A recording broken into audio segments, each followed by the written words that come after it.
Nuclear fission मैंने कहा last round में हम लोगों ने डिस्कस किया हुआ था। एक हैवी न्यूक्लियस का बम्बार्डमेंट ऑफ एक पार्टिकल दो छोटे पार्ट में आपका ब्रेक होगा और with the release of large amount of energy. ये आपकी टोटल स्टोरी थी। एक बार दोबारा से मैंने कहा 5 मिनट में रिकैप केवल छोटा सा। और क्या recap? Nuclear fission was explained. क्या explained was? Niels Bohr and नाम याद रखिएगा and J Wheeler on the basis of liquid drop model. Liquid drop model के बेसिस पे हमने उसको एक्सप्लेन किया था। लिक्विड ड्रॉप मॉडल मैं एक मिनट में आप फिर से दिखा देता हूँ। लिक्विड ड्रॉप मॉडल आपसे क्या चीज़ कहता हो जाता था? लिक्विड ड्रॉप मॉडल कहता था कि किसी भी आपके न्यूक्लियस पर जो है दो तरह के फोर्स काम करते हैं, और दो तरह के जो फोर्स काम करते हैं किसी भी न्यूक्लियस पर,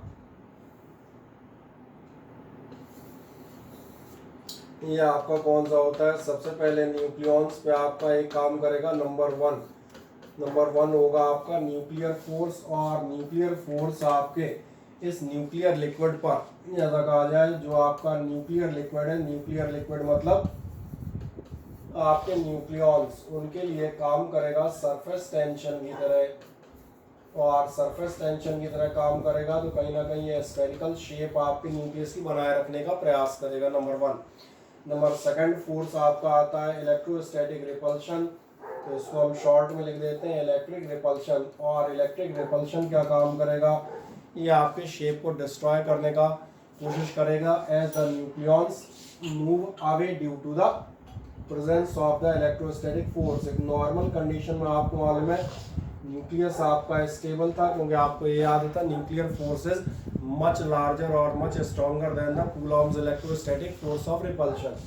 then what will happen if an energetic particle is bombarded over this nucleus? हम ये मान के चलते हैं कि आपका एक हाई एनर्जी वाला न्यूट्रॉन इस आपके न्यूक्लियस पर बम्बार्ड किया जाता है। और अगर बम्बार्ड होता है तो फिर एक अगला सवाल आता है क्या होगी इसकी कहानी। तो इसके लिए आप देखें अगर ये सफिशिएंट एनर्जी है तो आपसे जो स्टेप्स बताए जाएंगे। पहला स्टेप क्या होगा? ये इसको कैप्चर करेगा, एब्जॉर्ब होगा इसके अंदर, impart the kinetic energy and it will set oscillations of the nucleons. यानी सबसे पहला काम क्या होगा कि आपके जो न्यूक्लियॉन्स हैं उनका ऑसिलेशन सेटअप हो जाएगा। ऑसिलेशन सेटअप होगा, वाइब्रेट करेंगे।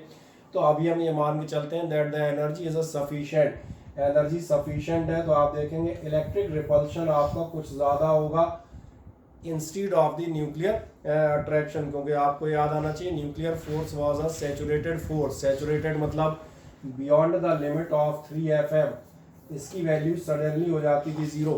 इसका मतलब जैसे ही डिस्टेंस बढ़ेगा न्यूक्लियर फोर्स वीक होगा और इलेक्ट्रोस्टैटिक रिपल्शन काम में ज़्यादा आ जाएगा।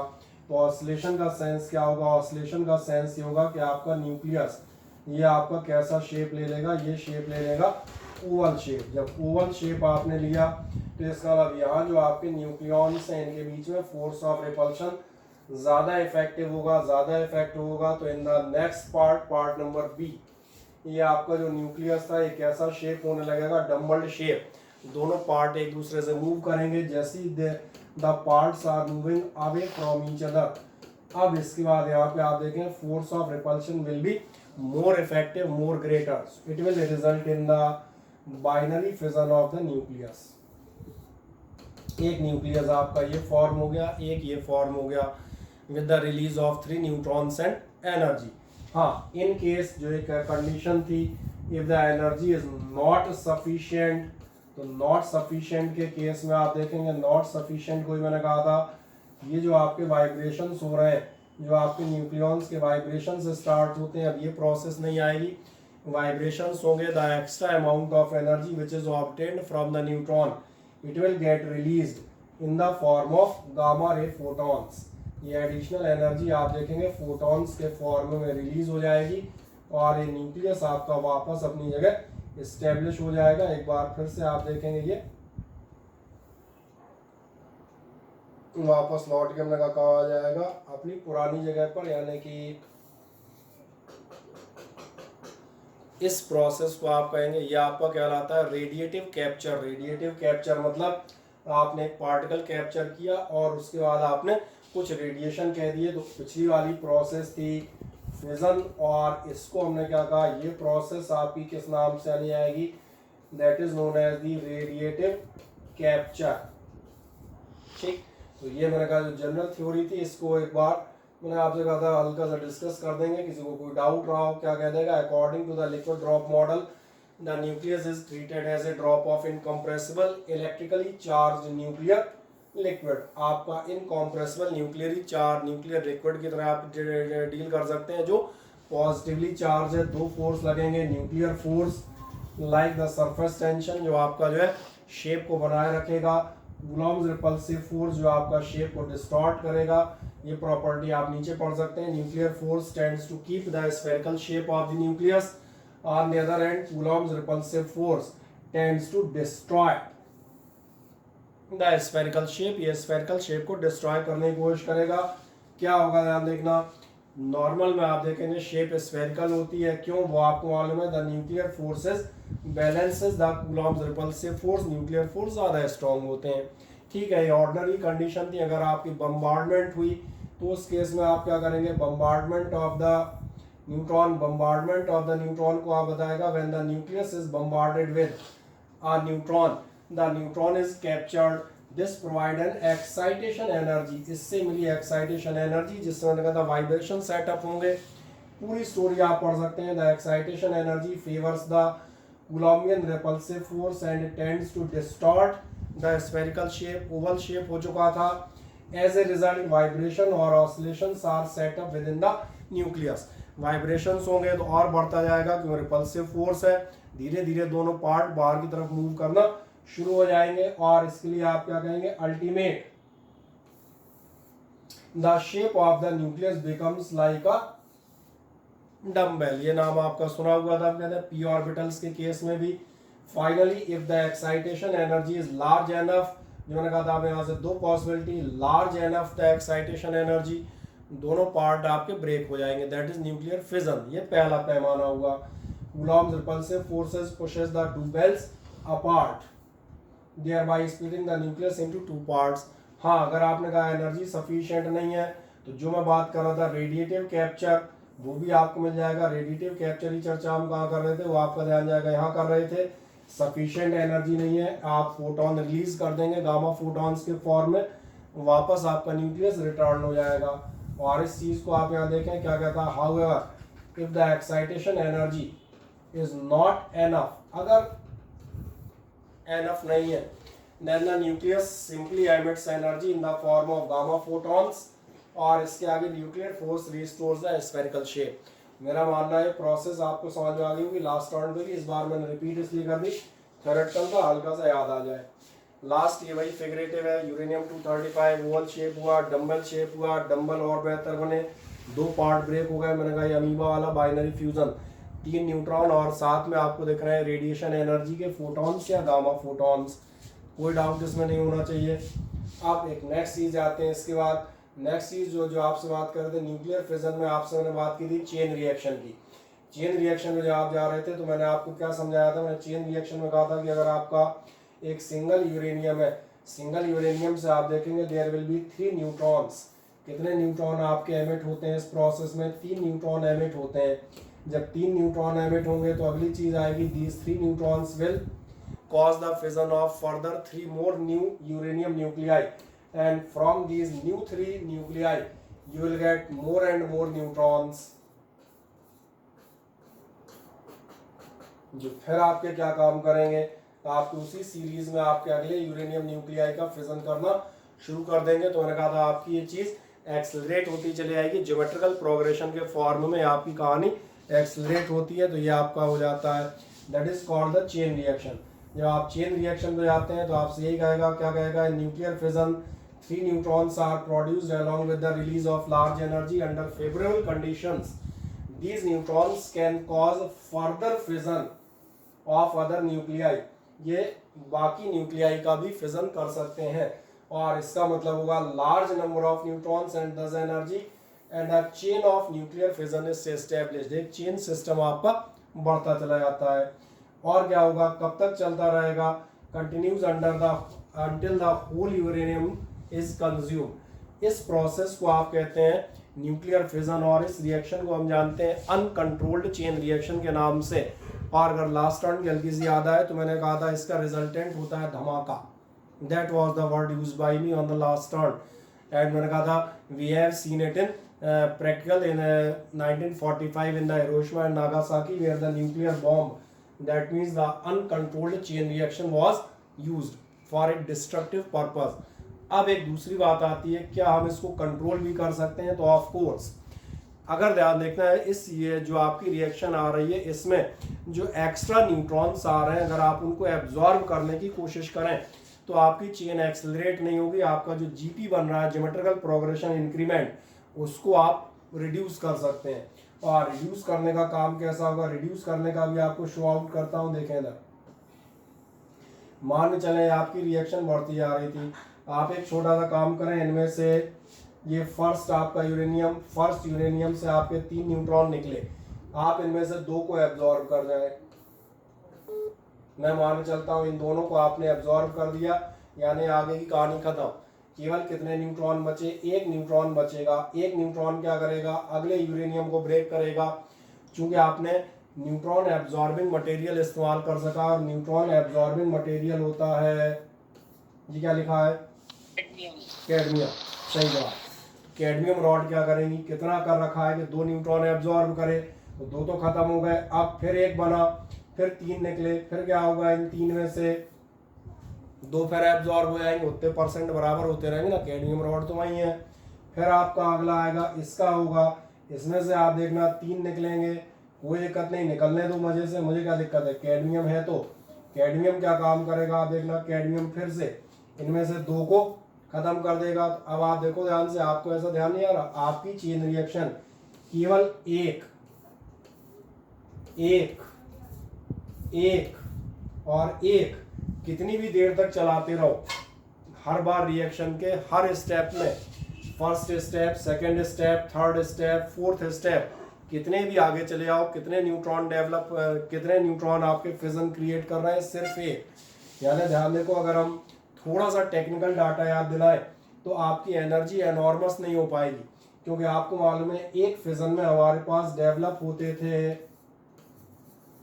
ये याद है, भूल गए, 200 MeV का था, 0.8 MeV पर न्यूक्लियन, पर हर छोड़ो, सीधा ग्रॉस की बात करते हैं। यूरेनियम 235 के एक फिजन में 200 MeV है, अगर 3 हो जाते तो 600 होते, अगली बार 9 हो जाते तो 1800 होते, अगली बार 5500 होते, ये इंक्रीमेंट होता। अभी क्या हुआ, एक फिजन हुआ 200 MeV, फिर 2 खत्म हो गए, एक और हुआ यानी 200 MeV, समझ आ रहा है, फिर 2 खत्म हो गए, एक और अगला चला यानी 200 MeV। क्या आपने जान दिया, पर fission you are getting a constant amount of energy, constant, slow, stable, सब वर्ड समझ में आ रहे होंगे, आराम से धीरे धीरे धीरे धीरे उतनी एनर्जी प्रोड्यूस होती जा रही है। क्या ये प्रोसेस समझ में आती है कंट्रोल्ड रिएक्शन की? हाँ ना बताएं फुर्ती से। Yes sir. कोई डाउट तो नहीं किसी को?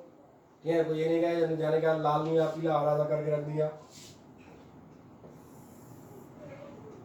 बस। तो यही आपसे बात कर रहे थे, यहाँ पे आप कर रहे थे अनकंट्रोल्ड की बात थी। अनकंट्रोल्ड में क्या था, the number of nuclei fission increases very fast, और आपके एनर्जी प्रोड्यूस करते हैं कैसे, ट्रेमेंडस मैग्नीट्यूड, वो हम बता ही चुके थे बॉम्ब में। ठीक, अब आगे बढ़ते हैं, इसके आगे ये रहा आपका फिगर, तो इसको क्या बार बार समझाना, फिगर तो 4 बार समझा चुके, हर बार ये तो बना रहा हूँ। यूरेनियम से बेरियम, क्रिप्टॉन, 3 न्यूट्रॉन, फिर आगे आगे चलते जाएंगे, ये बढ़ता जाएगा, तो इस फिगर में कोई खास बात नहीं। अब अगली चीज बात करते हैं, ध्यान देखना, ये जो हम बात कर रहे थे चेन रिएक्शन, ये एस्टेब्लिश होगी या नहीं होगी, कंट्रोल्ड अनकंट्रोल्ड मैंने दोनों बता दी। अब दिक्कत बस एक आती है कि ये जो अपन चेन रिएक्शन इतने मजे से पढ़ रहे हैं, कभी हम उसके हेल्प से बॉम्ब बनाएंगे, कभी हम उसकी हेल्प से रिएक्टर बनाएंगे, लेकिन सवाल ये कहानी स्टार्ट भी होगी कि नहीं होगी। तो आपकी चेन रिएक्शन में कुछ डिफिकल्टीज बताई जाती हैं। जो चेन रिएक्शन में डिफिकल्टी बताते हैं उनमें से नंबर सबसे पहले याद दिलाता हूँ, difficulty number first. Difficulty number first आपकी आती है, आपका यूरेनियम 235 होता है दुनिया में किसी भी ओर में 0.7%, जबकि यूरेनियम 238 ये पाया जाता है, आप देखेंगे 99.3%। अब एक मजेदार बात है, ये इसका फिजन के लिए चाहिए हमें स्लो न्यूट्रॉन। इसके फिजन में या तो अल्ट्रा फास्ट न्यूट्रॉन चाहिए जो मिलते नहीं है। तो ध्यान देखना, जो स्लो न्यूट्रॉन होते हैं जिनकी हम नॉर्मल बात कर रहे हैं, स्लो न्यूट्रॉन को ये कर जाता है एब्जॉर्ब। यानी पहली बात तो ध्यान रखना है, स्लो न्यूट्रॉन से फिजनेबल नहीं है, ये ऐसा कह दिया जाए स्टेबल है। बस अब एक मिनट में देखो, नॉर्मल जो आपको यूरेनियम मिलता है नेचर में, जो मैंने कहा था बिहार की माइंस में मिलता है आपको यूरेनियम माइंस में, इस यूरेनियम में आपका 99.3% कौन सा होता है, uranium 238, which is not fissionable by ordinary or slow neutrons. It absorbs the neutron. That's why it is an stable isotope. इसका फिजन ना के बराबर होगा, बहुत हैवी फास्ट न्यूट्रॉन आएगा तो ही इसका फिजन पॉसिबल है, अदरवाइज नॉट। तो ये पहली कहानी शुरू हुई। तो फिर अपने नॉर्मल ऑर्डिनरी न्यूट्रॉन से कौन फिजनेबल है, वो है यूरेनियम 235, जो आपको आगे जाके चेन रिएक्शन देगा। दिक्कत यही है, किसी भी ओर में ये धुएं से भी नहीं मिलेगा। तो जब ये धुएं से भी नहीं मिलेगा तो नंबर 1 इसका फिजन होगा ही नहीं, पहली तो यही संभावना खत्म हो गई। इसके होने की प्रोबेबिलिटी, अगर प्रोबेबिलिटी में जाओगे 0.7% का मतलब इसकी प्रोबेबिलिटी है, और प्रोबेबिलिटी हम सब ने थोड़ा थोड़ा पढ़ी है तो मालूम है टोटल प्रोबेबिलिटी 1 होती है। 1 में से 0.007 शायद ही कभी ये हो। अच्छा, अब मान के चलो यूरेनियम 235 का भी फिजन हो गया किसी और में, तो एक का हो गया, बाकी 3 नहीं मिलेंगे। बाकी 3 के नाम पे यूरेनियम 238 मिलेंगे जो आपके न्यूट्रॉन्स को एब्जॉर्ब कर जाएंगे। पहली चीज़ ये आती है, इसके लिए हम क्या करेंगे, इसके लिए आप अप्लाई करते हैं कंसंट्रेशन बढ़ाने वाला प्रोसेस जो कहलाता है हम कहते हैं रिफाइनमेंट। एक्चुअली उसका असली नाम होता है एनरिचमेंट, जो आप मेटलर्जी में पढ़ते हैं, चाहे आप 10th की मेटलर्जी लें, चाहे आप इनऑर्गेनिक केमिस्ट्री में 11th या 12th की मेटलर्जी लें, वहाँ बताया जाता है कि ओर्स जो आते हैं उनमें बहुत सारी impurities मिक्सअप होती हैं। That's why the enrichment of the ore is to be done. क्या ये वर्ड आपने सुना हुआ है, मुझे बताएं।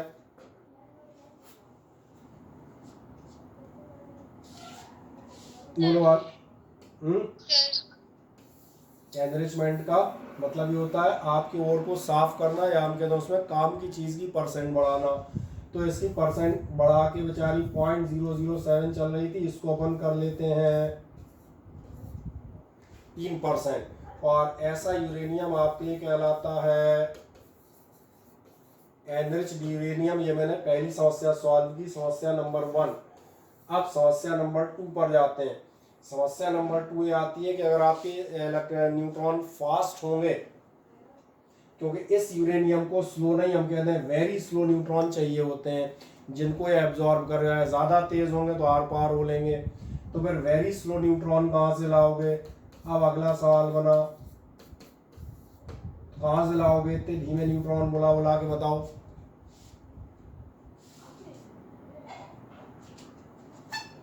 बोलो वाल को। सर मॉडरेट यूज करेंगे। आप बिल्कुल सही जवाब आप दे रही हैं। वेरी स्लो न्यूट्रॉन्स के लिए हम क्या करेंगे, जो न्यूट्रॉन आपके आएंगे या मान के चलो किसी एक फिजन में डेवलप होंगे, वो फास्ट होंगे, उनके लिए हम इस्तेमाल करते हैं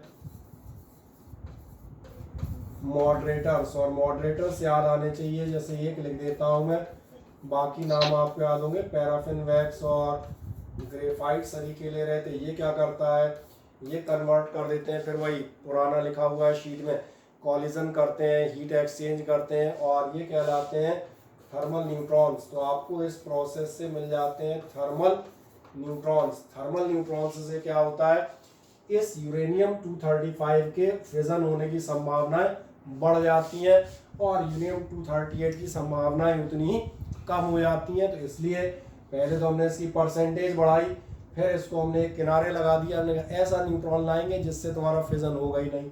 किसका होगा, इनका। तो ये आपने एक संभावना बढ़ा दी। अब तीसरी संभावना पे जाएं, इसके बाद आप क्या काम करेंगे, फिर भी एक डाउट रहेगा, और वो डाउट मैंने कहा था, मान चलो ये यूरेनियम का कोई टुकड़ा, थोड़ा और बड़ा बनाता हूँ, बेचारा किसी को नहीं दिखा सही से, तो ठीक है, जब अपने हाथ में यूरेनियम है तो बड़ा बना लो, बड़ा सा यूरेनियम दो।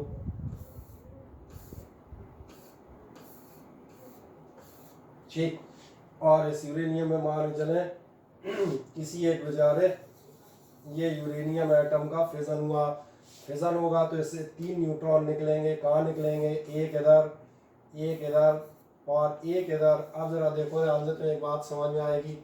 जैसे ही फिजन हुआ ये न्यूट्रॉन बहुत फास्टली चलेंगे, ये लंबा रास्ता तय कर रहा है, इसकी तो संभावनाएं हैं ये किसी ना किसी से टकराएगा। इधर वाला देखना स्लो होने से पहली बार निकल जाएगा, इधर वाला स्लो होने से पहली बार निकल जाएगा।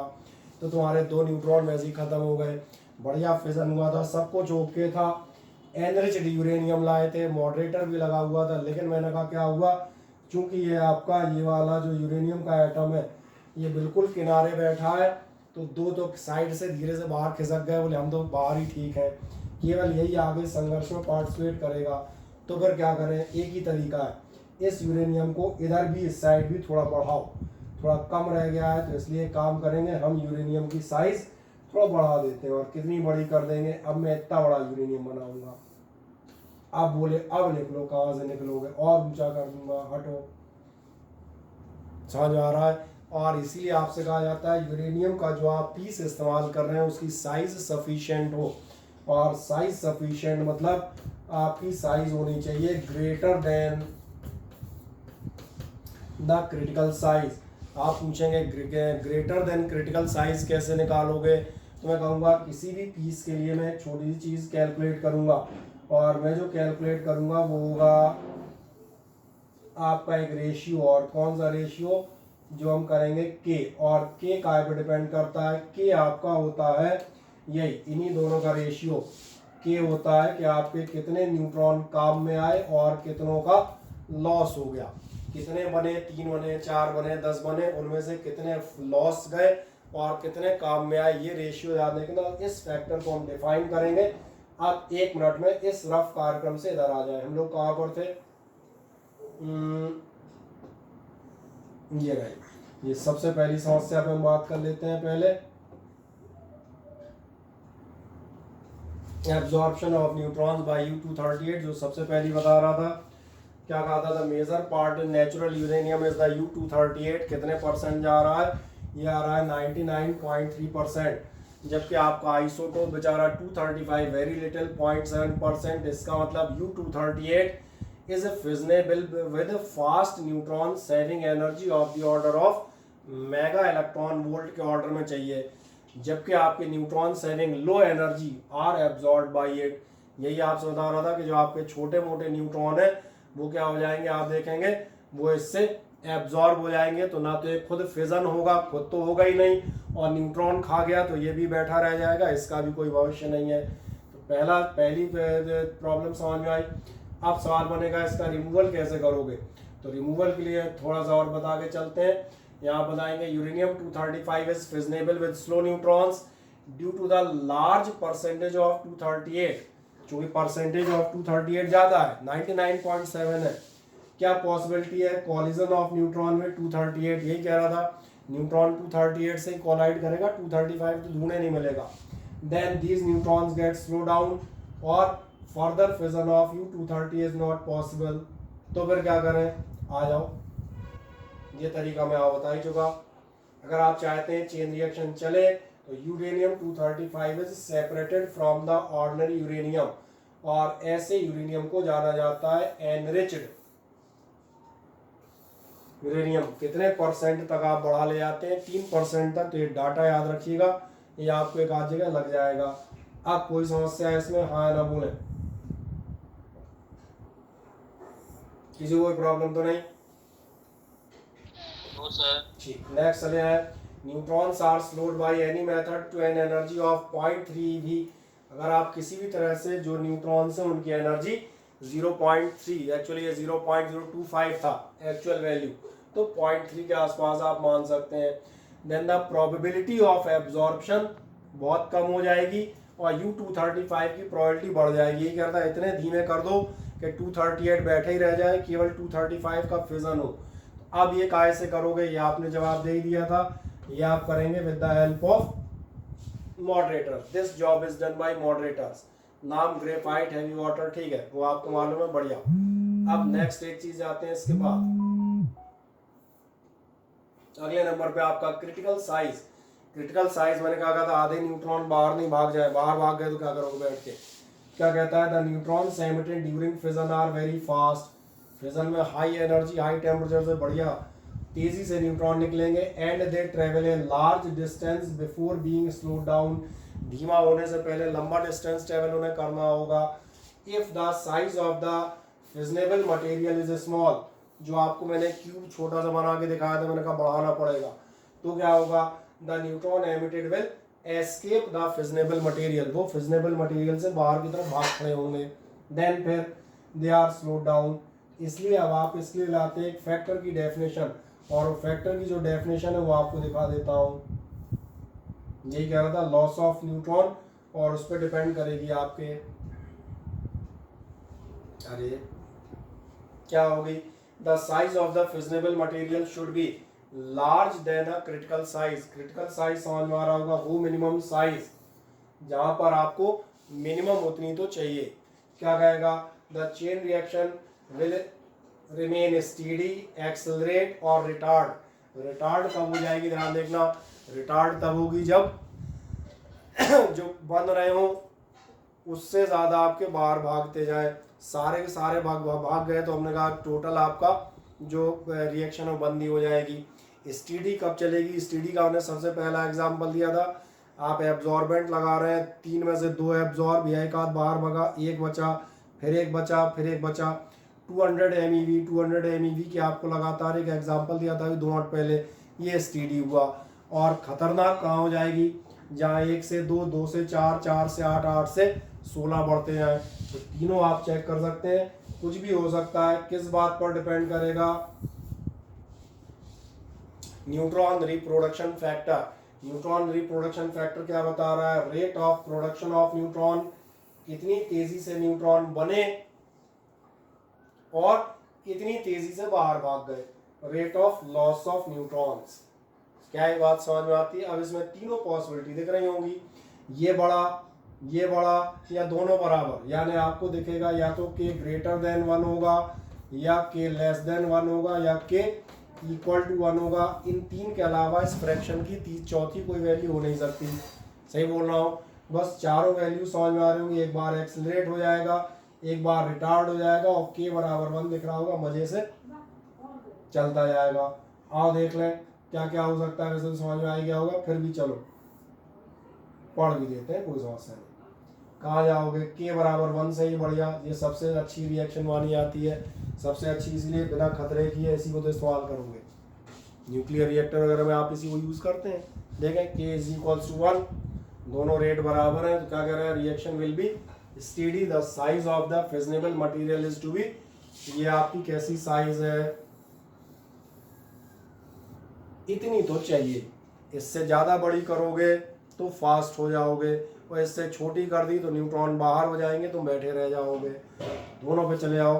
क्रिटिकल साइज के बाद कौन सा लिया है हमने, greater than 1, the chain reaction accelerate, production ज़्यादा हो रहा है, लॉस कम हो रहा है, तो बचे रहेंगे। या फिर ध्यान से देखना, आपका प्रोडक्शन नयों का कम हुआ और लॉस ज़्यादा हो गए, तो क्या हो जाएगा, the chain reaction gradually comes to a halt. और हॉल्ट बोले तो हॉल्ट माने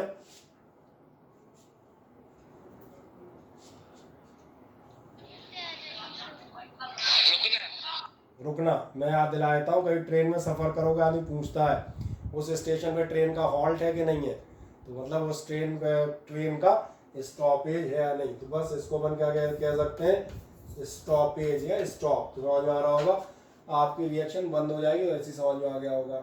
बाकी एक छोटू सी मनोरंजन वाली चीज़ बता देते हैं, तो वैसे ही पढ़ लो, रंग बिरंगी सी कंट्रोल्ड और अनकंट्रोल्ड चेन रिएक्शन। जरा देखो, देखने में आ रही है लाल नीले में कि नहीं आ रही, हाँ ना बताओ, पढ़ने आ रही है। Yes sir. मजा तो तुम लोग पूरा ले रहे हैं यार, रंग बिरंगे स्लाइड का, ठीक है। कंट्रोल्ड चेन रिएक्शन क्या कहती है, controlled by artificial method. Artificial method आपको याद था, आर्टिफिशियल में मैं आगे जाके बताऊंगा, मैं फिर से बता देता हूँ। आर्टिफिशियल मेथड क्या होते हैं, जनरली होती है रिएक्टर, हाँ वही रिएक्टर में cadmium rods, neutron absorbent material, और इसमें कहता है अनकंट्रोल्ड, अनकंट्रोल्ड का मतलब ये no control. All neutrons are absorbed except one. ये जो शुरू में फिगर दिखाया था कंट्रोल अनकंट्रोल का, सारे एब्जॉर्ब होगा, एक एक एक एक एक एक धीरे धीरे चला रहे हो। More than one neutron take part, 1 से 2, 2 से 4, 4 से 12 होते जाते हैं। रेट स्लो होता है, रेट फास्ट होता है।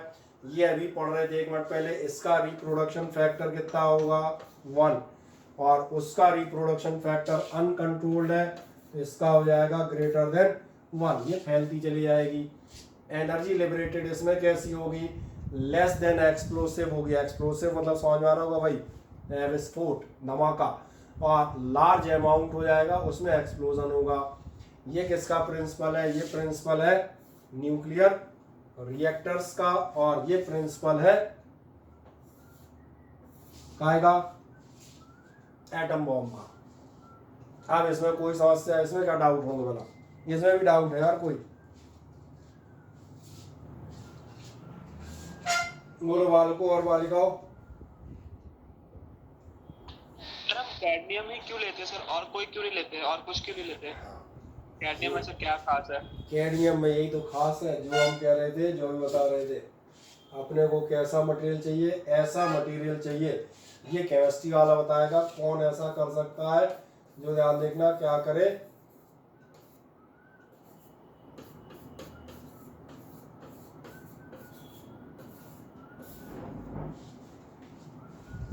कैडमियम सरी के मटेरियल न्यूट्रॉन एब्जॉर्ब कर जाते हैं, उनमें न्यूट्रॉन आते हैं तो एब्जॉर्ब कर लेते हैं। तो अपने को ऐसा चाहिए जो न्यूट्रॉन्स गायब कर दे रिएक्शन में। 3 बने, 3 में से 2 गायब हो गए, तो गायब मतलब गायब नहीं हो गए। और सब मत बोलो, प्रियंका को बोलने का अवसर दो। क्या बोल रही है, बोलो। फंस जाता है इलेक्ट्रॉन कैडमियम में। हाँ, फंस जाने मतलब एब्जॉर्ब जाता है, उसके अंदर एंटर होके अटक गया, अब आगे नहीं जाएगा। सही है। और पूछे,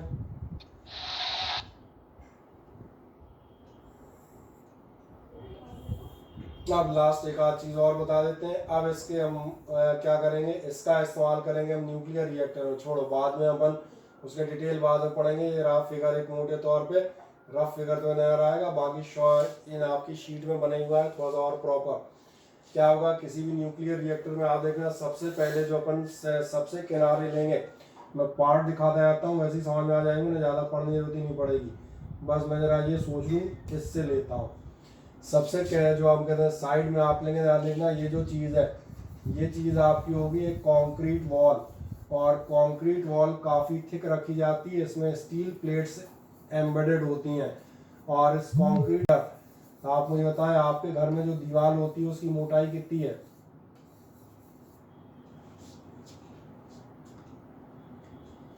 जो पता है, घर में, घर की जो दीवार है उसकी मोटाई कितनी होती है?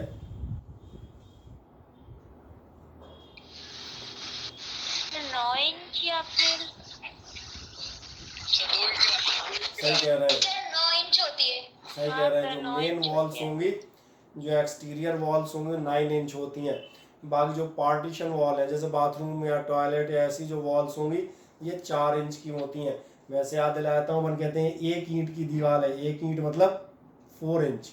समझ में आ रहा है? जो पार्टीशन वॉल होंगी, 2 के अपने हम कहते हैं हॉल है, उसके साइड में बनने लेटरिन बाथरूम बना दिए, तो उसके लिए आप 4 इंच की दीवार लेते हैं। बाकी जो मेन वॉल होती है कितनी होती है? 9 इंच। यानी अगर ध्यान देखें तो 1 फीट भी पूरा नहीं होती, 1 फीट 12 इंच का होता है। और मैं कह रहा हूँ, ये जो दीवार मैंने लाल वैसे ऑरेंज से कलर से बनाई है, इस दीवार की मोटाई होती है 1 मीटर से 2 मीटर, यानी तकरीबन कहा जाए 3 से 6, 6.5 फीट। 6 फीट मोटी दीवार बनाते हैं। इतनी मोटी दीवार क्यों बनाई जाती है, बस कोई इतना बता दो मुझे।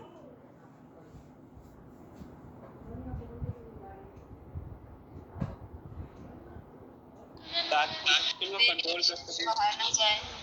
बहुत एनर्जी होती है जो दोनों बातें हैं, एक तो हाई क्लास एनर्जी निकलती है नंबर 1, और दूसरा ध्यान देखना, रिएक्टर से निकलते हैं अल्फा, बीटा और गामा रेडिएशंस। और ये बिना सिलेबस के पढ़े भी तो मालूम है, these are highly highly harmful for living beings. ये कैंसर सरीकी चीज़ें डेवलप करते हैं। अल्फा पार्टिकल तो इमीडिएट स्किन बर्न डेवलप करते हैं, अगर कोई आदमी अल्फा पार्टिकल रेडिएशन के सामने आ जाए तो उसकी हालत कैसी हो जाएगी? उसकी हालत हो जाएगी जैसे कहा जाए तंदूरी मुर्गा, या फिर कहा जाए जो बेचारे शाकाहारी हैं उनके लिए भी तो एग्जाम्पल सोचने दो, उनके लिए हो जाएगा जैसे मक्के का भुट्टा होता है, भुट्टा तो खाया होगा कईयों ने भुना हुआ, बस वैसे ही हो जाएगा। तो क्योंकि अल्फा पार्टिकल क्या क्रिएट करते हैं? Skin burn. तो ये समझ में आ रहा होगा, अल्फा बीटा गामा रेडिएशन से आपकी सेफ्टी के लिए इतनी मोटी दीवार बनाते हैं और इस दीवार को कहा जाता है शील्ड या शील्डिंग। समझ आ गया? आप अगले स्टेप में जाते हैं, इसके अंदर देखें आप, एक होगा न्यूक्लियर फ्यूल। अब आप पूछेंगे न्यूक्लियर फ्यूल क्या होगा? तो ये न्यूक्लियर फ्यूल जो है, ये जो मैं दिखा रहा हूँ, ये न्यूक्लियर फ्यूल यानी यूरेनियम। अभी फिलहाल जो बात कर रहे हैं यूरेनियम 235 या कुछ रिएक्टर में हमारा अलग मटेरियल में इस्तेमाल करते हैं, वो आपकी रॉड्स होती हैं, तो ये समझ में आ रही होंगी। अब न्यूक्लियर फ्यूल जो है याद देखना, हमने कहा था इसमें जो फिजन स्टार्ट होगा, न्यूट्रॉन फास्ट होंगे, फिजन नहीं करेंगे। तो यहाँ पर जो चीज़ आप भरते हैं, जो आप भर रहे होते हैं, वो चीज़ आप देखेंगे वो होती है मॉडरेटर। अगर आप ध्यान से इस फिगर को देखें तो आपको समझ में आएगा ये जो भरी हुई चीज़ है ये क्या है? ये है मॉडरेटर। और जो आपके ये दोनों दिख रहे हैं ये है फ्यूल एलिमेंट। फ्यूल एलिमेंट कौन से हैं? फ्यूल एलिमेंट ये रहे, फ्यूल समझ में आ रहा होगा, जैसे मैं कह रहा था जो भी आपका यूरेनियम 235। क्या है दोनों चीज़ें समझ में आ गई? हाँ ना, दोनों तीनों चीज़ें बताओ। Yes sir. और ये पार्ट सेंट्रल पार्ट तो मालूम है कोर कहलाता है, तो कोर तो वैसे ही समझ में आ रहा होगा। अब इसके बाद देखना, इस रिएक्टर की सुरक्षा के लिए यहाँ पर लगी होती हैं रॉड्स, और ये जो रॉड्स का सेट लगा होता है, ये सुरक्षा के लिए कौन सी रॉड लगाओगे? तो देख लो, तो पढ़ने आ ही रहा होगा। कंक्रीट वॉल मिल गया, मॉडरेट, ये सब मिल गए। अब अगली चीज़ बात करता हूँ, ये हीट डेवलप होगी। अब इस हीट को बाहर कैसे लाओगे? तो इस हीट को बाहर लाने के लिए हमें कोई ना कोई हीट एक्सचेंजर चाहिए होता है जो हीट लेके यहाँ आए। और ये हीट एक्सचेंजर ध्यान देखना आपके घर में भी इस्तेमाल होते हैं, अगर आपके घर में फ्रिज है तो।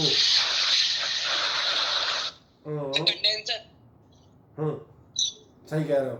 अब तुम जल्दी से माइक म्यूट करो, तो माइक बहुत जोर से हूम कर रहा है। अब मैंने कहा हीट एक्सचेंजर का आप कहाँ इस्तेमाल करते हैं? याद दिलाता हूँ, आपके रेफ्रिजरेटर में। ये क्या होती है? कंप्रेस्ड गैस होती है जो रेफ्रिजरेटर के बॉक्स से निकलती है, वहाँ की हीट लेके बाहर छोड़ आती है। यही काम अपन करेंगे। जनरली हीट एक्सचेंजर के तौर पे हम इस्तेमाल करते हैं, पुराने ज़माने में किया करते थे पानी यानी स्टीम। अब स्टीम के बजाय अपने पास ऑप्शन है, अपन जो है CO2 सरीखी गैस का भी इस्तेमाल कर सकते हैं, और अदर गैसेस का भी करेंगे। क्या ध्यान देखना, जो आपका ये कहलाते हैं कूलेंट, इनको हम किस नाम से बुलाएंगे? कूलेंट यानी ठंडा करने वाला। आप इधर देखना एक सेकंड, जो भी आपका कूलेंट है वो आपको कूलेंट देखेगा यहाँ से घुसेगा। अभी जैसे आपके सामने जो रिएक्टर है उसको पानी के तौर पे बनाया गया है, मान चलो ये पानी यहाँ आया, तो पानी क्या करेगा? ये यहाँ से गर्म होगा इस हीट से, और गर्म होके कन्वर्ट हो जाता है high temperature high pressure steam में। ये स्टीम आप देखना यहाँ बाहर निकल आती है। तो इस पानी का क्या काम हुआ? ये कूलेंट की तरह काम कर रहा है, यहाँ की हीट लेके बाहर निकला। अब यहाँ पर आपका होता है ये, जिसे आप कहते हैं कंडेंसर। कंडेंसर मतलब यहाँ पर ऐसी ऐसी ट्यूब्स लगी होंगी, ये क्या काम करेंगी? इस पानी को ठंडा करने का काम करेंगी। तो हीट बाहर निकल आएगी, और इस यहाँ से स्टीम बना लेते हैं जनरली। या तो गैसियस रखोगे तो डायरेक्ट इस्तेमाल कर सकते हो, या पानी करोगे तो स्टीम। और स्टीम कहाँ ले जाओगे? तो स्टीम जहाँ ले जाओगे वो तुम्हें एक ही बार में समझ में आ जाएगा। स्टीम ले जाओगे, अभी नहीं समझ में आया? टरबाइंस घुमाने के काम में आएगी। और ये आपका इलेक्ट्रिक जनरेटर, टरबाइंस तो याद है जो फैन घूमते हो टरबाइंस कहलाते हैं, उससे आप इलेक्ट्रिसिटी जनरेट कर लेंगे। तो मोटे तौर पे क्या है रिएक्टर, आप देखें एक बार मैं साइड में हटता हूँ, मोटे पार्ट समझ में आ जाते हैं हाँ या ना, या कोई अटकता है?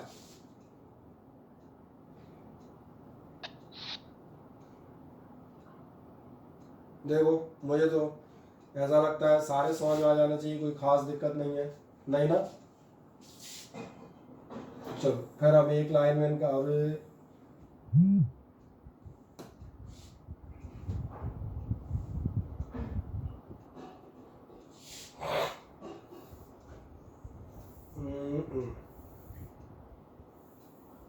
ये रहा न्यूक्लियर रिएक्टर।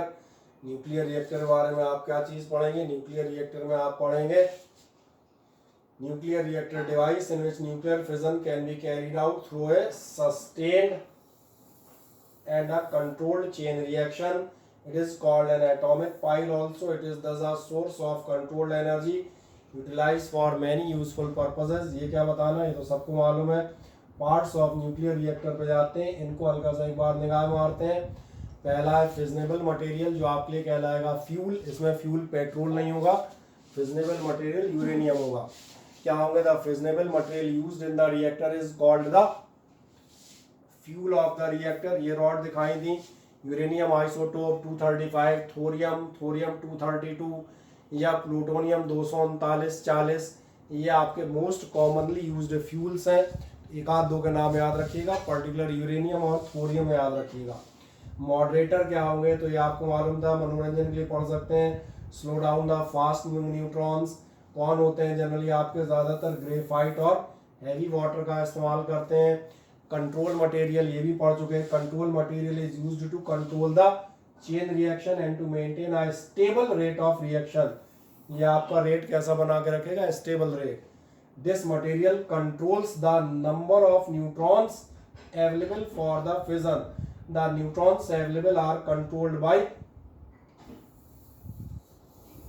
नहीं देखा, moving the cadmium rods. Cadmium rods को अंदर बाहर करके उसके हिसाब से आप कंट्रोल करते हैं। क्यों करते हैं? तो ये भी जवाब जो आप पूछ रहे थे अब आपको यहाँ भी मिल जाएगा। बिकॉज दीज कैन, ये सूरज पूछ रहा था है ना, क्यों इस्तेमाल करते हैं कैडमियम? तो बिल्कुल क्लियर हो गया होगा, वहां तो हमने बता ही दिया था, एब्जॉर्ब कर जाते हैं। अब कोई शंका है इसमें? हाँ ना बताओ। ठीक, नो सर। अब जो मैंने कहा था, अंदर तुम्हारी दुनिया भर की हीट बन रही है और बन रहे हैं साथ में आपके रेडिएशंस। तो आपको चाहिए पड़ेगी एक प्रोटेक्टिव शील्ड। क्या है? इन the form of A concrete thick wall. तो मैं चूंकि चर्चा कर रहा था तो मैं जनरल में आपको ये भी बता दिया, 1 से 2 मीटर यानी 3 से लेके 5-6 फीट मोटी कॉन्क्रीट वॉल रखी जाती है। Surround the core of reactor to save the persons working around the reactor from the hazardous radiations. और रेडिएशंस कौन से? तो अभी नाम ले तो रहे थे। रेडिएशंस होंगे अल्फा, बीटा और गामा, तो मालूम ही हमें। बाकी हीट तो है ही। और क्या होगा? इट में be noted that plutonium is the best fuel. सबसे अच्छा फ्यूल कौन माना जाता है? तो आपको रहेगा प्लूटोनियम। अब आप पूछेंगे क्यों? तो क्योंकि आप चिंता मत करें, वो आगे हम खुद ही बता देंगे आपको। क्यों बताएगा? It is because fission of plutonium can be initiated by both fast and slow neutrons, or it can be obtained from uranium 238। Uranium 238 को भी प्लूटोनियम में कन्वर्ट इजीली किया जा सकता है। तो ये सिंपल सा इसका कारण है। अब एक चीज कभी कभार कोई पूछ ले, न्यूक्लियर रिएक्टर पहला कौन सा था? तो पहला कौन सा किसने बनाया था? पहले तो ये देख लें। तो एक साइंटिस्ट, इसका नाम तो याद रहेगा, फर्मी, कि नहीं याद रहेगा? याद रहेगा सर। ठीक है। और भारत का पहला रिएक्टर कौन था? तो भारत का पहला रिएक्टर, इसका नाम रखा गया था अप्सरा। इससे ऐसा शक हो जाता है ये रिएक्टर था कि थी। ठीक है, वो चाहे जो कहो। तारापुर नहीं, तारापुर नहीं, अप्सरा था। जो अपने आप फर्स्ट रिएक्टर स्टार्ट हुए थे। मैं एक नाम बताता हूँ। एक बहुत महान भारतीय साइंटिस्ट था, डॉक्टर होमी जहांगीर भाभा। और डॉक्टर होमी जहांगीर भाभा के नाम पे आप देखेंगे अपने यहाँ जो है मुंबई के पास में एक सब सिटी है। बहुत कम लोग उसके बारे में जानते हैं कि उसके साइंटिस्ट जो है बताते हैं बहुत हाई लेवल सिक्योरिटी पर होते हैं। और इंस्टीट्यूट है bark, BARC, Bhabha atomic research centre. Actually हमारी न्यूक्लियर पावर, यानी न्यूक्लियर पावर से मतलब है, मेरा मतलब है न्यूक्लियर वीपन्स पे भी रिसर्च करते हैं। जो हाइड्रोजन बॉम्ब यानी हम कहते हैं सब बन रहे हैं, ये भी इन्हीं के रिसर्च हैं। और बाकी न्यूक्लियर रिएक्टर्स पे तो कर ही रहे हैं। तो ये तो सब वो हो गया। तो जो इनका जो स्टार्ट करने का श्रेय है वो किसको है? डॉक्टर होमी जहांगीर भाभा को जाता है। डॉक्टर होमी जहांगीर भाभा के नाम पे उसका भाभा एटॉमिक रिसर्च सेंटर रखा गया। वो पहला रिएक्टर उन्हीं के यहाँ बना था। एक्चुअली वहाँ पे 5 रिएक्टर हैं। जो रिसर्च पर्पसेस में काम में आते हैं, और उन्हीं की चर्चा अभी आपसे नाम भी आप बताएंगे, ठीक है ना। एक तो जनरली ये मैंने बता दिया, फर्स्ट रिएक्टर का नाम याद रखना, कई बार ऑब्जेक्टिव में कहीं कहीं आ जाता है, पहला रिएक्टर कौन सा था तो आदमी सोचता रहता है, ठीक। अब आप बता देते हैं अलग अलग टाइप के रिएक्टर कौन से होते हैं। अलग अलग टाइप में पहले तो सबसे अच्छे शरीफ टाइप के रिएक्टर, जिन्हें हमने कहा रिसर्च रिएक्टर, रिसर्च समझ में आ रहे होंगे। These reactors have low power output and are used to produce neutron, used to study nuclear reaction and to produce isotopes of elements, यानी केमिस्ट्री की स्टडी में, फिजिक्स की स्टडी में और न्यूक्लियर इन सब की स्टडी में, रिसर्च में जो काम में आते हैं ये हैं। 5 रिसर्च अपने पास रिएक्टर है, और कहाँ ध्यान देखना है, जिसकी अभी मैं बात कर रहा था, BARC Bhabha atomic research centre, सही है। और कौन कौन से हैं, तो अप्सरा, साइरस, जर्लीना, ध्रुवा, वैसे ध्रुवा नहीं ध्रुव, और पूर्णिमा, ठीक। अब नेक्स्ट आते हैं इस बार अपने यहाँ न्यूक्लियर पावर रिएक्टर्स भी हैं। पावर रिएक्टर कौन होंगे, जो वो है पावर स्टेशन जो आपकी इलेक्ट्रिसिटी प्रोडक्शन में काम में आते हैं। वो आप सही कह रहे थे, तारापुर महाराष्ट्र में है, सबसे फेमस अपने यहाँ बगल में कोटा में है, तीसरा आप देखेंगे यूपी में नरोरा है, इस बार चेन्नई से थोड़ा सा आगे जो है वो कलपक्कम में है। तो 5-6 रिएक्टर हैं। और एक जानकारी दे देता हूँ जीके के तौर पे, एक रिएक्टर अपना शिवपुरी के आगे मोहना है। शिवपुरी का नाम सुना है किसी ने? Yes sir. इधर से हम कहते हैं ग्वालियर से जब तुम इंदौर की तरफ बढ़ोगे, तो ग्वालियर से तकरीबन ये 100 किलोमीटर डिस्टेंस में शिवपुरी पड़ता है। वैसे आजकल शिवपुरी का नाम इसलिए तो जल्दी समझ में आएगा कि जो ज्योतिरादित्य सिंधिया है ये शिवपुरी के ही सांसद थे, ठीक है ना, तो ऐसे आदमी जल्दी दिमाग हो जाता है, अच्छा उनका मामला। तो उन्होंने कहा शिवपुरी के पास में जो है न्यूक्लियर रिएक्टर, वहाँ से थोड़ा सा आगे मोहना है, तो वहाँ प्रपोज्ड है, जो मैंने कहा बनेगा। ये कब बनेगा ये मत पूछना, क्योंकि ये गवर्नमेंट काम है, कहो साल भर में बन जाए, कहो 150 साल बाद भी ना बने, इसका कोई नहीं। तो अभी अपन पढ़ लेते हैं क्या है। Tarapur in Maharashtra, Rajasthan atomic power station Rana Pratap Sagar near Kota, Narora power station UP, Kalpakkam near Chennai. फिर कुछ रिएक्टर आपके कहलाते हैं ब्रीडर रिएक्टर। ब्रीडर रिएक्टर जरूर पढ़ लेना। ब्रीडर रिएक्टर एक्चुअली वो होते हैं जो कहाँ काम में आते हैं, एक टाइप के फ्यूल को, जैसे यूरेनियम 238, अभी थोड़ी देर पहले मैं कह रहा था यूरेनियम 239 बहुत अच्छा फ्यूल है, और इसे हम यूरेनियम, क्योंकि यूरेनियम 238 यूजलेस था, फिजन ही नहीं होता था, किसी काम में नहीं आता था, और था 99.7%, यानी वही था। उसको भी अगर अपन चाहें तो मॉडिफाई करके फ्यूल बना सकते हैं, शर्त ये उसको हमें प्लूटोनियम में कन्वर्ट करना पड़ेगा। ये जो रिएक्टर होते हैं कहलाते हैं ब्रीडर, इसलिए इसका नाम पढ़ लेना। These reactors are used for producing nuclear fuel. In these type of reactors nuclear fuel और फिजनेबल मटेरियल इज प्रोड्यूस्ड, ठीक। अब ये समझ में आता है, हाँ या ना? अब कोई शंका? अब अगली एक छोटी चर्चा कर देता हूँ। एक स्लाइड अपने पास कम है, पर उससे कोई फर्क नहीं पड़ता। एक छोटी सी रिएक्शन आपको 2 लाइन बताई जाएगी। ये रिएक्शन आपकी रहेगी न्यूक्लियर फ्यूजन। न्यूक्लियर फ्यूजन पे जाओगे तो कहता है न्यूक्लियर फ्यूजन 2 और more than 2 lighter nuclei combine, 2 या 2 से ज्यादा आपके न्यूक्लियाई जो है कंबाइन होते हैं। फ्यूजन फिजन का उल्टा है, to form a single heavy nucleus. तो ध्यान होगा शुरुआत में जब चैप्टर पढ़ा रहे थे तभी कहा था फिजन मतलब टूटना और फ्यूजन मतलब 2 का इकट्ठा होना। और उसमें कोई पूछ रहा था तब ये भी कहा था फ्यूजन जो है वो थर्मो न्यूक्लियर रिएक्शन होती है। 2 न्यूक्लियस को आपस में जोड़ पाना बहुत ही असंभव सा काम है, क्योंकि तुमने ध्यान नहीं दिया, न्यूक्लियस पूरा पॉजिटिव चार्ज एक पॉइंट साइज में होता है, पॉइंट साइज हैवी पॉजिटिव, दोनों को कैसे जोड़ दोगे? दोनों एक दूसरे के पास लाते ही भाग जाएंगे। इसलिए फ्यूजन तभी पॉसिबल है जब अल्ट्रा हाई प्रेशर हो और अल्ट्रा हाई टेम्परेचर हो। 10⁻⁷ टू 10⁻8 केल्विन, इतने टेम्परेचर पे क्या होगा जब आप पहुंचते हैं चौथी स्टेट प्लाज्मा। प्लाज्मा तो याद है, न्यूक्लियस लूज हो जाता है, इलेक्ट्रॉन एटम से बाहर होकर स्वतंत्र हो जाते हैं। बोले बहुत दिन हो गए, अब हम आज़ादी का आनंद लेंगे। ये प्लाज्मा स्टेट होती है। हाई टेम्परेचर पे इलेक्ट्रॉन्स की एनर्जी इतनी ज़्यादा बढ़ जाना कि वो बिल्कुल फ्री हो जाए, तो इलेक्ट्रॉन जो चार्जेस काम करने क्लाउड बनता है, that is known as the plasma. आए देखें न्यूक्लियर फ्यूजन के बारे में 2 छोटी सी बातें करते हैं। In nuclear fusion, two or more than two lighter nuclei combine to form a single heavy nucleus. The mass of single nucleus so formed is less than the sum of the masses of parent nuclei. कोई मुझे बताएगा ऐसा क्यों है? जो एक बना है उसका मास कम है और जो दो का था वो ज्यादा है.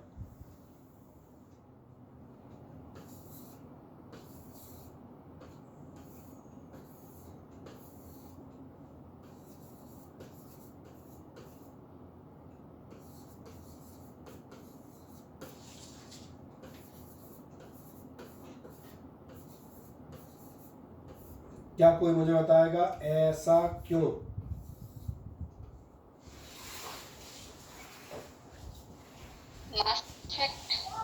Mass defect. क्योंकि भैया आप कह रहे हो ना फ्यूजन में, आपने कहा जब ये दोनों फ्यूज होके ये बनेंगे तो यहाँ पर आती है कंजर्वेशन मास को फॉलो नहीं करता है. कैसी बात कर रहे हो? दुनिया में ऐसी कोई चीज ही नहीं है. दुनिया में ऐसी कोई चीज ही नहीं है जो कंजर्वेशन लॉ को फॉलो नहीं करे. तो भूल गए 11th में पहले चैप्टर में शुरुआत में बताते थे fundamental laws of conservation. Mass conservation को बिल्कुल फॉलो करेगा. बिना मास कंजर्वेशन के दुनिया खत्म हो जाएगी. है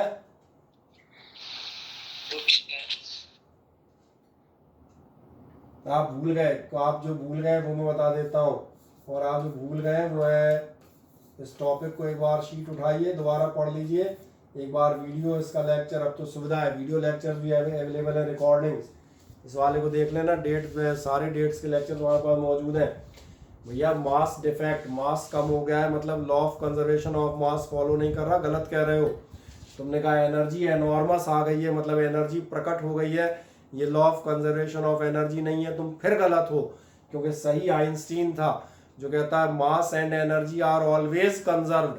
सम part of the mass appears in the form of energy. इसी को आप डी ब्रॉगली में डुअल नेचर के नाम से पढ़ते थे. भूल गए? कंजर्वेशन है, 100% कंजर्वेशन है. केवल क्या हुआ है, यहाँ जो मास आपको कम नजर आ रहा है वो आप कह रहे थे मास डिफेक्ट, और वो मास डिफेक्ट काय में कन्वर्ट हो गया है, एनर्जी में ट्रांसफॉर्म हो गया है. इसीलिए यहाँ पर tremendous energy, enormous energy word आता है. याद रखिएगा ये जो फिनोमेना था, ये फिनोमेना एक ही सिंगल सेंटेंस, मैंने आपसे कहा था it combines both the law of conservation of mass and conservation of energy. ये दोनों का अकेला स्टेटमेंट है, क्योंकि मास एनर्जी में और एनर्जी मास में कन्वर्टिबल है. क्योंकि अगर तुमने कह दिया law of conservation of mass follow नहीं करता तो सबसे ज़्यादा दिक्कत कहाँ आएगी वो मैं अभी हाल बता देता हूँ. वो दिक्कत आएगी पॉजिट्रॉन. चलो मैं ऐसे लिख देता हूँ पॉजिट्रॉन, और एक है इनमें से इलेक्ट्रॉन, और यहाँ क्या मिलेगा, यहाँ मिलेगा गायब. सही बात कह रहा हूँ. दो पार्टिकल जैसे ही मिलते हैं गायब हो जाते हैं. तो किसी को याद है कहाँ गायब हो जाते हैं? क्यों गायब हो जाते हैं? ये बिल्कुल सही लिखा है मैंने. सर कहाँ गायब हो जाते हैं? Sir energy. हाँ, तो गायब हो जाते हैं. सही है, ये सेंटेंस सही है. गायब हो जाते हैं क्योंकि फिर पार्टिकल नहीं मिलते. लेकिन हकीकत ये गायब नहीं होते, क्योंकि यहाँ पर आपको मिलते हैं दो फोटॉन्स, दो वेव्स मिलती हैं. तो ये क्या बताता है, particles can be converted into the waves. और एक मजेदार बात बताता हूँ, चूंकि बात निकली है तो थोड़ा और आगे जाते हैं. आप देखेंगे इन प्रैक्टिकल हम जो है न्यूक्लियर रिएक्शंस के थ्रू मास को एनर्जी में कन्वर्ट कर लेने में आज की डेट में कामयाब है. चाहे फिजन हो, फिजन में भी बताया था some part of the mass converts into the energy. ये फ्यूजन में भी आप देखेंगे कुछ पार्ट काय में कन्वर्ट हो रहा है, एनर्जी में. आज की डेट में आप किस में सफल है? मास डिफेक्ट को एनर्जी में कन्वर्ट प्रैक्टिकली हम अर्थ पे कर लेते हैं. और मेरा मानना है कुछ सालों बाद जब तुम में से कुछ लोग साइंटिस्ट बनेंगे तो एनर्जी को मास में भी प्रैक्टिकली कन्वर्ट कर लेंगे. ये भी माइक्रोस्कोपिक पार्टिकल के लिए सही था, पेयर प्रोडक्शन और पेयर एनिलेशन. जब मैक्रोस्कोपिक पार्टिकल्स का भी मास टू एनर्जी और एनर्जी टू मास कन्वर्जन हो जाएगा, उस दिन एक चमत्कारी घटना घटेगी. वो मैं बता देता हूँ क्या घटेगी. पहले मैं उसका नाम लिखता हूँ. तुम में से शायद किसी ने इसका नाम सुना हो, और नहीं सुना होगा तो हम बात करेंगे.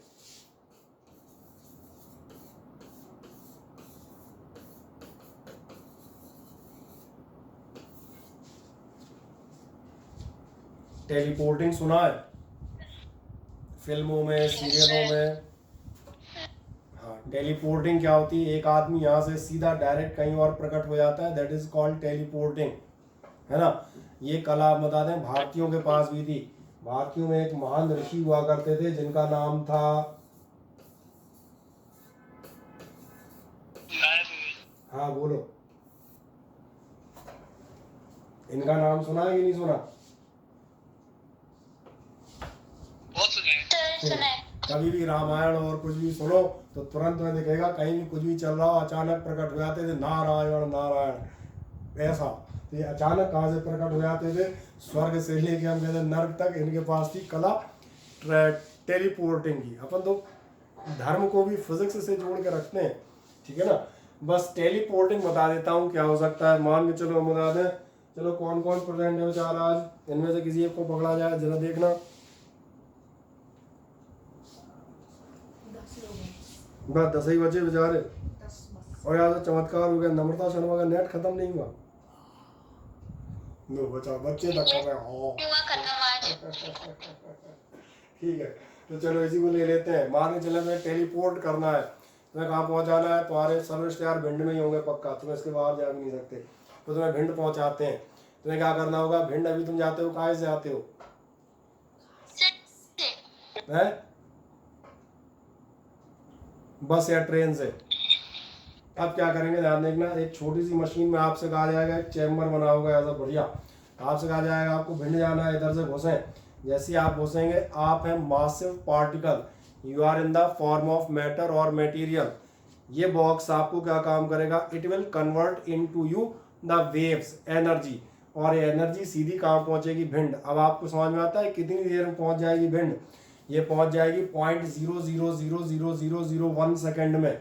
क्यों? क्योंकि आपको मालूम है वेव्स की रफ्तार होती है 3 लाख किलोमीटर पर सेकेंड, और मुझे लगता है भिंड 3 लाख किलोमीटर नहीं है, कितने, कोई 70-75, समझ में आ गया होगा कितने पहुंचेंगे?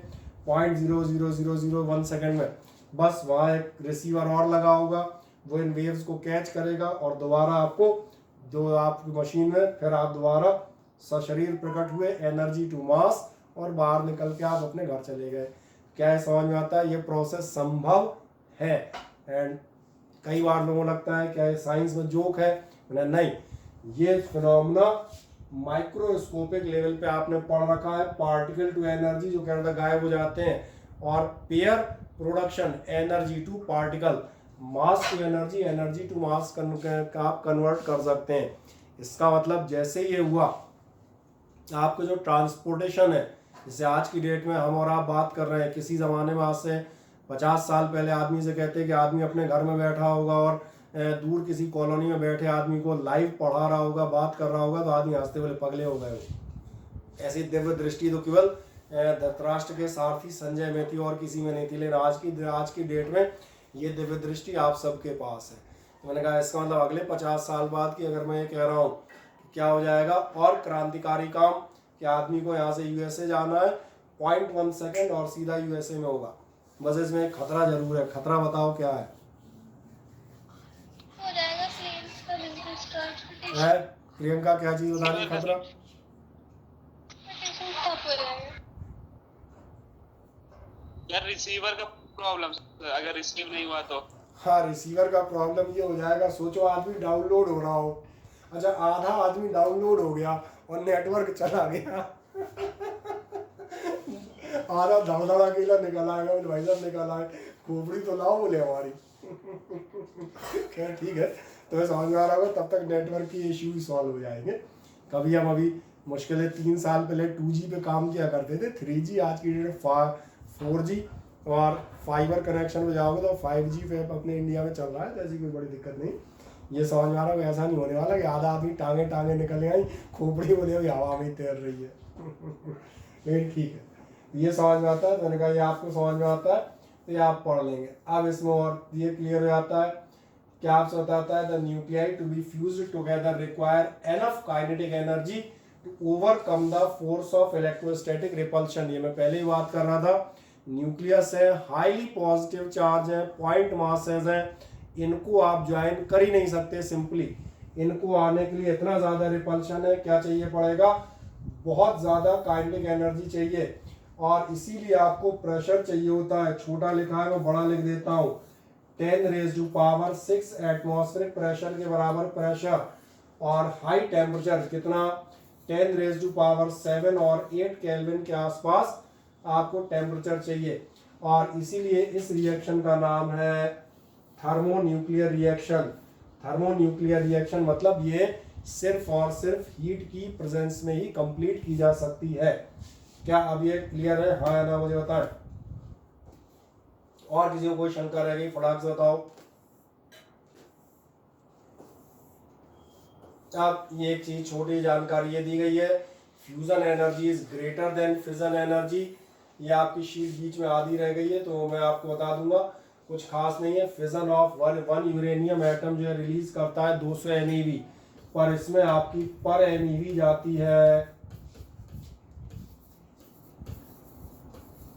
ये फिजन की थी, जबकि फ्यूजन की एनर्जी आप देखेंगे पर न्यूक्लियॉन के केस में इससे बहुत ज्यादा आती है। 4.45।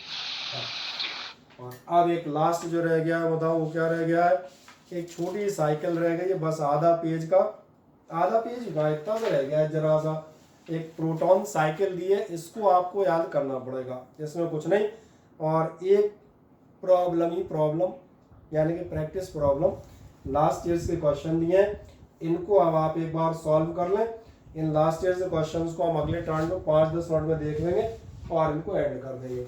शर्त ये कि आप इनको एक बार कर लीजिएगा, ज़्यादा क्वेश्चन में मुझे लग रहा है 15-20 हैं, और अगर आप इनको कर लोगे एक बार हल्का सा पढ़ के तो इसने पार्ट में से ये आपका इजीली सॉल्व हो जाएगा। आप कोई शंका तो नहीं, तो इसको हमने ख़त्म कर दिया। आज डेट कितनी है, 28, ठीक है। चलो नेक्स्ट वीक में आपकी ऑफलाइन क्लासेस भी स्टार्ट होंगी, तो जिन्हें उसमें आना हो वो फिर उसमें आइएगा। बच्चे ये वीडियो बंद कर देना, और कोई डाउट हो तो मुझे बताएं।